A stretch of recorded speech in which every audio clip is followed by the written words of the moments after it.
I'm ready to address it because I have a reputation to withhold.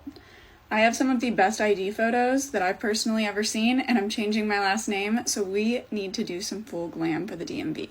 Skin prep is so important. I've been obsessed with this triple collagen toner from Medicube. It's super lightweight, but thin and super hydrating without being greasy, sticky, or leaving a residue on your skin. Changing my last name has been interesting, to say the least. My biological dad was born out of an affair, and I'm told that his last name was just made up. My grandma was given money to take care of the pregnancy, and instead she just drank a lot. So my dad ended up being born with alcohol fetal syndrome. If I had never gotten married, I would have changed my name. If I was a boy, I would have changed my name because, as far as I know, the only person in the world I share that name with is my father, my biological father, who has only been around due to my choice and is currently not around also due to my choice. I don't even know if he would be available. But long story short, my dad did end up having 2 other children. One I know for a fact does have my last name. At the time I didn't know, now I do know. He's a male, so if I were him, I would change my name. My mom didn't give me her last name because at the time she didn't think I would want her last name. It also starts with a D, and my first name being Daisy kind of just makes it sound dumb, in my opinion. That's just me. My mom had her own personal reasons for why she didn't want to give me her last name that I'm not going to get into, but long story short, I'm stuck with a last name that I have always hated, and in my opinion has always tied me to someone and something negative that doesn't deserve the honor of sharing a last name with me. That is just my personal beliefs based on my situation. I know other people's situations are a lot different. We are going super full coverage today. That is what is going to look best in photos because these lights are going to wash you out at the DMV. So keep that in mind. This isn't makeup maybe that you would wear all day, but it is going to be makeup that you want it to be very intense and full coverage to show up when it's being photographed. Things wash you out, cameras wash you out. It takes away like 20 to 30% of your makeup. So keep that in mind if you want a lot of definition. So I'm using the One Size Turn Up the Base Full Beat Foundation. And don't worry about the color, okay? It will eventually look normal once we blend her. That foundation I'm always surprised by is so full coverage, but lays on the skin really nicely and doesn't feel thick on my face. My father, the biological one, is pretty well known. Notice I always have to specify which one because the one who raised me is deceased, and he is really the one who earns that title in my opinion and in my life. But my biological dad, which is going to be the one we're talking about today, is pretty well known in the area that I live in for some genuine, unspeakable things. So that's another reason I just don't want my name attached to his. It might be different if he was just someone who never really showed up and didn't want to claim me, but it's a little worse than that. I am using the Estee Lauder Tint Idole concealer. I feel like this is hydrating and medium coverage, and I'm going to layer another brightening concealer over top. So this is perfect to just start bringing that brightness back into my face. Now I'm going to go in with the Natasha Denona. This one is much brighter, and a little goes a very long way of this formula. And we're going to concentrate it directly under my eye where I want that brightness. And again, this is going to be pretty dramatic because we want it to show up really well on camera. Now my dad's side of the family, the person who did not want him, I do believe that he's reached out at some point and it did not go well for him.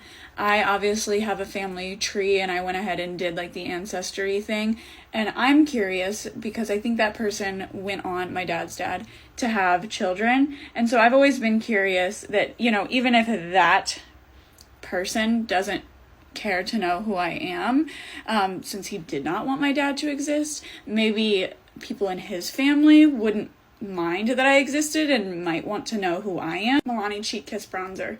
But I am held back by the fear that there would be rejection there, and my life is good currently, and it's been a long time to get here for it to be good. My mom is 7 years sober. I have good relationships with my siblings. My mom's dad passed when she was 4. I don't have a relationship with my mom's mom because she was never around. So I do have minimal family around, but the relationships in the family that I do have are good and they're healthy. They're thriving. And so I'm just in a position where I'm like, I don't really need the extra support or family or like community. And maybe it would be better to just keep my nose out of it. I have met one of my brothers. He went to the same school as my siblings that I was raised with from my mom and my dad who raised me. And he does not have a relationship with our father either. It was really kind of hard for us to connect. He's actually really, really good friends with my brother that I grew up with.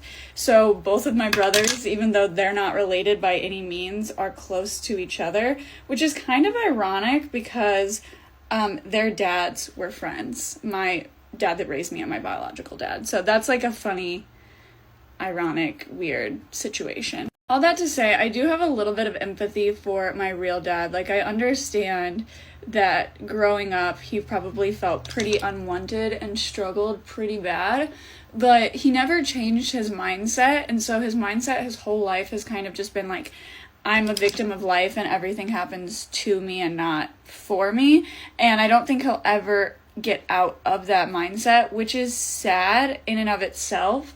But it wasn't a hard relationship to consider ending because there wasn't much of a relationship there to begin with. You guys really got the full tea today. I'm going to use the blush from Made by Mitchell. This is so pigmented. Do not let it fool you.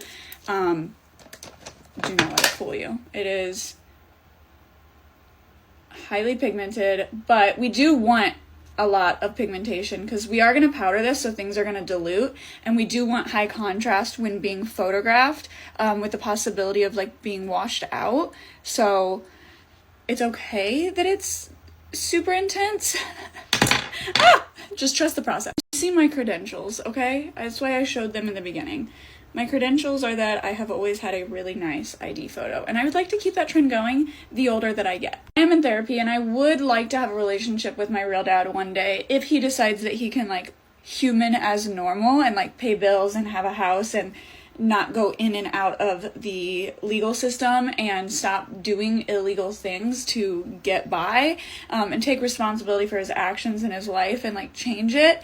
And my empathy for that has gotten less and less over the years since my mom is sober and I am sober, and I have like seen real life experiences and know that it's possible. Before I had the proof that it's possible, I think I just kind of felt bad for him, though there were times in my life where I felt very angry. But as he has gotten older and I've gotten older and been able to know the things that he's done and continues to do, those things have gotten worse.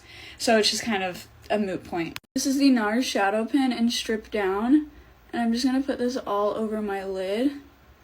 And then we'll blend it out. It's going to give me a really pretty smoky effect and look without me having to really do much work at all.